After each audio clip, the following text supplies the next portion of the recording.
Porque essas operações mal feitas, elas expõem os policiais também, viu? Operações mal planejadas custam a vida de policiais. E lá no Rio de Janeiro, isso foi repercussão no mundo, Nando Medeiros. O mundo repercutiu. Gente, são 25 mortos. Não é isso? Uma ação desastrosa da polícia. E nós temos imagens impressionantes, né? Inclusive de dentro das casas onde os moradores acusam os policiais de terem invadido e executado algumas pessoas.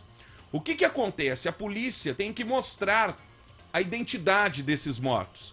Se são de fato criminosos, se são esses bandidos que vão pro confronto com a polícia, né? Porque aí é o seguinte, aí se o cara quer ir pro confronto com um fuzil na mão, a polícia não vai lá levar flor pro cara. Mas o volume de mortos, a quantidade de mortos é o que assusta. Isso foi notícia no mundo inteiro, Nando. E tem uma outra questão, não é, que é um pouco mais burocrática, que esse tipo de ação estava proibida no Rio de Janeiro. Esse tipo de ação. Vamos invadir o morro, vamos subir. Esse tipo de ação não acontecia já há algum tempo. Era uma espécie de acordo lá. Então, a anistia, né, os direitos humanos, etc., estão caindo em cima da polícia agora, do risco que foi fazer uma operação. Morreram 24 suspeitos de fazerem parte do tráfico. Agora, e se tiver inocente no meio? E quantos inocentes foram baleados? Tem uma senhora que foi baleada na coxa, tem 2 pessoas que estavam passando que foram baleadas também sem tanta gravidade, mas foram baleadas, e aí você expõe a população. Então a gente fica meio que no meio literalmente no meio do tiroteio, sem saber o que pensar. Pô, a polícia tem mesmo que fazer isso? Porque lá é insuportável, lá o bandido manda no morro, né, cara? E essa decisão, daqui a pouco a gente vai mostrar o vídeo de uma moradora, ela tá entrando na casa e mostrando um rastro de sangue, né, Samuel? Mostrando e denunciando, olha, a polícia entrou aqui e matou uma pessoa, a gente vai ouvir aqui.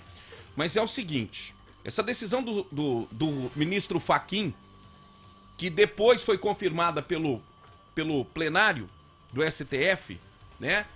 Começou com uma decisão monocrática e depois se tornou uma decisão coletiva. Essa decisão, ela proibiu qualquer operação nos morros do Rio de Janeiro. Porque o Rio de Janeiro tem uma condição geográfica difícil para absolutamente tudo. É uma cidade que fica exprimida entre a montanha e o mar. Então não tem muito espaço, né, Nando? O Rio de Janeiro não tem para onde crescer. Ele fica exprimido entre o mar e as montanhas. Então é por isso que nós temos os morros. As edificações foram subindo os morros. E o que o ministro entendeu? Ao final do ano passado, que as ações da polícia estavam proibidas, a não ser em caso de extrema excepcionalidade, nessa época de pandemia. Por quê? Segundo o ministro, nessa época de pandemia, de isolamento, nessas casas haveriam crianças, não é isso? Crianças, mães, pais, mais gente. Então, esse tipo de operação poderia gerar risco para essas pessoas.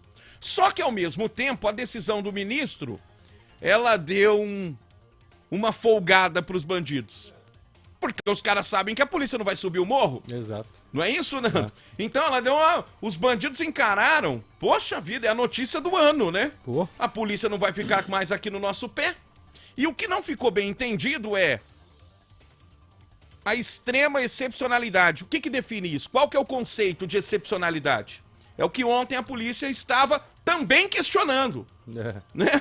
Também a polícia estava perguntando. Ação de combate ao crime organizado na cidade, com relação a homicídios também que aconteceram recentemente em Jardinópolis. Inclusive a gente está se deslocando para o local para trazer mais informações diretamente de Jardinópolis. Contra operação na Vila Reis, está passando pente fino no crime lá, isso? Passando pente fino no crime organizado na Vila Reis, né? Uma operação conjunta das polícias, e quando nesse sentido envolve muitos agentes, né? Envolve muitos agentes das corporações, e a gente está indo para o local para poder trazer mais detalhes de como é que está essa operação lá em Jardinópolis. Samuel, daqui a pouco a gente tem uma matéria especial sobre o Dia das Mães também, não é isso? Para dar uma amenizada um pouquinho no clima, tá certo? Nós temos uma matéria muito bonita que nossa equipe produziu, você vai ver daqui a pouco. Exatamente. A dona Cláudia, mamãe da Ana Lara, uma criancinha especial, aliás, já é uma adolescente, né?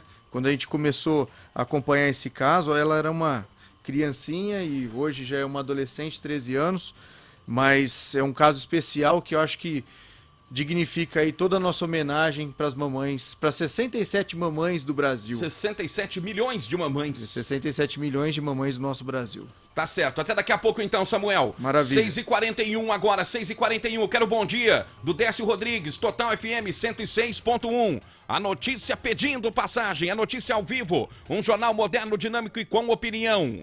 O rádio com imagem que você só tem aqui na multiplataforma da Voz Metropolitana. A Voz Metropolitana é a sua voz. Os seus destaques nesta sexta-feira, 7 de maio. Bom dia, Décio Rodrigues.